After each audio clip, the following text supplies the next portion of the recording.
Great to have everyone here. Maybe just anchor our kōrero. I know it's already been started. We've started to talk about it, but maybe Kyle and Emalani would like to respond to this and to just briefly go on what RIMPAC is real quickly. I hope people already know the basics, but and then we can go on from there about adding the many facets and connections between the rest of Te Moana Nui a Kiwa. I might pass it to Emalani first, and then if Kyle would like to include some kōrero there. Kia ora e hoa. Sure.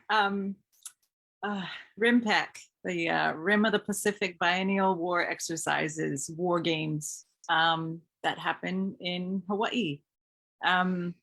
They include everything from on-land training, target training, to at-sea training, counterinsurgency, counter-piracy training, live fire training, sinking decommissioned ships. I will note one news here in New Zealand just recently had a news story kind of glamorizing the sinking of the decommissioned ship, which, by the way, these ships are then just left there in the ocean.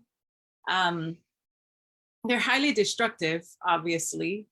I think, as has been mentioned in various people's introduction, RIMPAC for me symbolizes how, I think Marco mentions, how some places and some peoples are sacrificable or seen as being sacrificable. Hawaii is seen as a sacrifice zone, a place where you can hold these military war games, because while it promises safety and security, it really is only promoting that for some.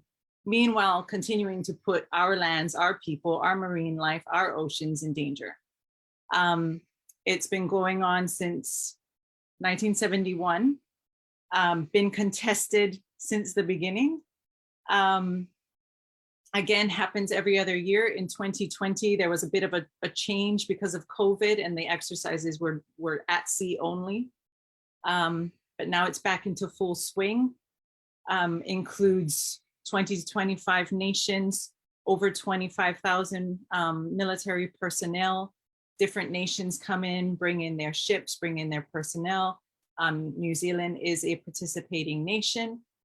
So that's one of the reasons why there's a strong group of us here who speak out against that, because it's really easy to think about RIMPAC as being this distanced thing that happens in Hawaii, and to forget the way that New Zealand sending a contingent to Hawaii contributes to the destruction of Hawaii, contributes to the denial of indigenous rights, contributes to the militarization of that aina, of that land. And again, the continual denial and dehumanization of people there. So I think it's important that we continue to call it out, to name all of the different nations that participate in it, and to also, as Kyle mentioned earlier, really bring to the surface and bring to light the many ways that RIMPAC, even though it happens in Hawaii, affects so many other people. If you think about it, and this is an example I've used in the past, Indonesia has sent contingents to Hawaii. And then what are they training to do, and who are they impacting when they go back to West Papua? So how is our homeland? Something that's always so heartbreaking for me as a Hawaiian is when I think about how my homeland becomes a training ground for genocide in another place in the Pacific. So yeah, I think I've gone a little beyond what RIMPAC is into why I hate it so much. But that's okay. That's why we're here, right? So I think Kyle will perhaps have more to add about what RIMPAC is and yeah, what it means not only for Hawaii, but the rest of the region. Hello, Emalani. I don't know if I have much to add to that. You covered quite a bit, but let me just say that RIMPAC is practicing war on the planet in many ways. I mean, what they're doing is, testing out all kinds of crazy new technologies. I mean, so part of it is this demonstration to show the world that, how badass the United States is with all of its friends. It's gang, right? It's a show of strength in some ways. It's a party. They come here to party in Hawaii. When the ships pull in, they're getting off the ships and they're going into Waikiki. And many of them are, looking for sex. They're looking for alcohol. And so we know that these are the kinds of activities that often come with shore leave from these, ships when they arrive.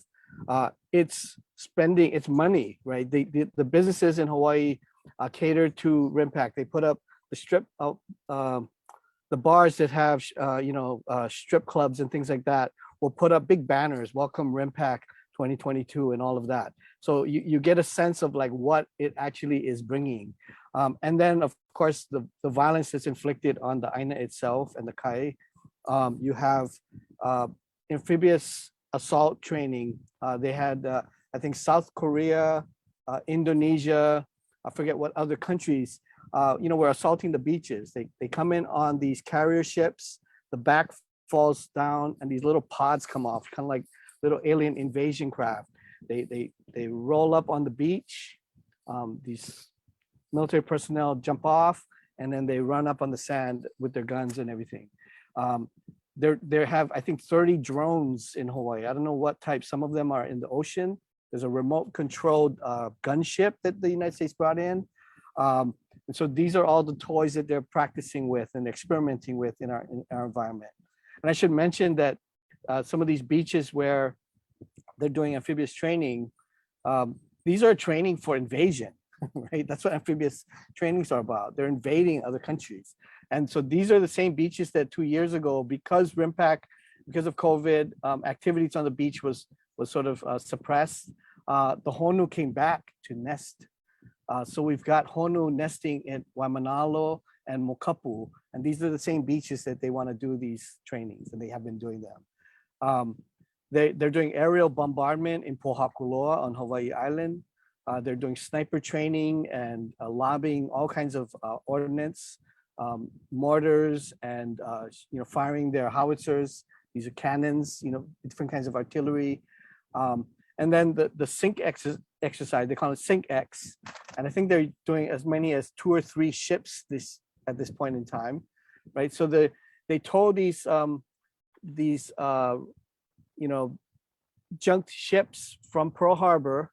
They sit there and they park them there until they have these RIMPAC exercises. They tow them out to sea off the coast of Kauai, and then that's where they shoot them up. So they're firing missiles from the air, torpedoes, all sorts of things. And this is the kind of the finale for their training, really. So you can see this kind of like a good old boy shoot 'em up thing. They come back to shore and they party after that, right? And so it's in some ways it's them with this kind of cathartic, celebration of destruction. And meanwhile, they're bringing all of these impacts, and our leaders, continue to just chase that dollar, right? So it's a kind of a crass arrangement that they have. Meanwhile, protest has been going on, as Emalani has been saying, all the way back to the 70s and 80s. And mahalo to all those who engaged in solidarity actions in the 80s. The Protect Kaho'olawe Ohana was a part of the NFIP, the Nuclear Free and Independent Pacific Movement. And the NFIP was one of the leaders in doing protests against RIMPAC back in the 80s. I saw videos from 84 marching through Waikiki against the RIMPAC exercises. And that solidarity was key in stopping, I think, getting several countries to pull out their troops from the bombardment of Kaho'olawe, Kanaloa Kaho'olawe, right? Kaho'olawe Island is the embodiment, the Kinolau of Kanaloa, the great deity of Moananui Akea. And ships, those countries pulled out of bombardment. And that was part of the success of the Kaho'olawe movement, was to stop the bombing in 1990.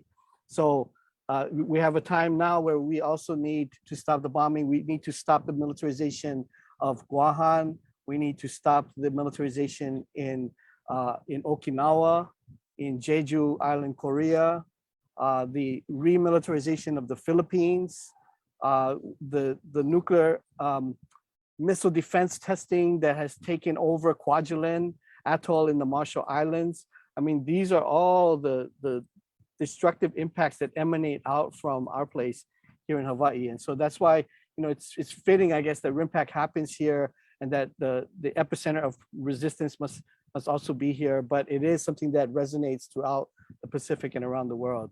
And Emalani was mentioning, you know, Indonesia and their human rights abuses previously in East Timor and Maluku, now in West Papua.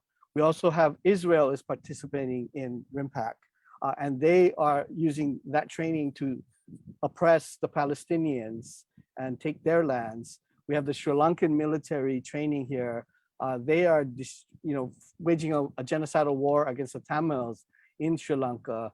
And so we have many of these places where the militaries that are participating are then using these skills, these techniques that they've perfected in our lands to inflict it on other people. So this is why RIMPAC is such a destructive thing. It's not just about the money that's being spent. It is about this kind of empire that's spreading around the world.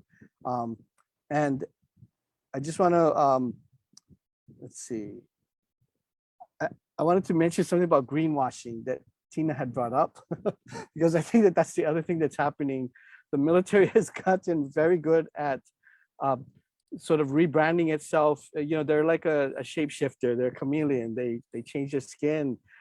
And because the environment has been one of the ways that we've been successful at challenging their activities, they've sort of paid for the consultants to do their environmental studies, to do the biology and conservation studies, to do the cultural resource management studies.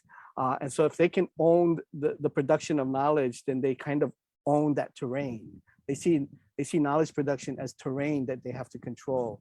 And so it really is a kind of a counterinsurgency approach that they have about how do you pacify resistance. And by taking the terrain away from us, they're trying to do that. So I think mahalo for all those efforts to continue to be sharp and cut through that stuff. But I'll stop there. I've got a lot more to say, but I'll stop. Thanks. Yeah, I think, you know,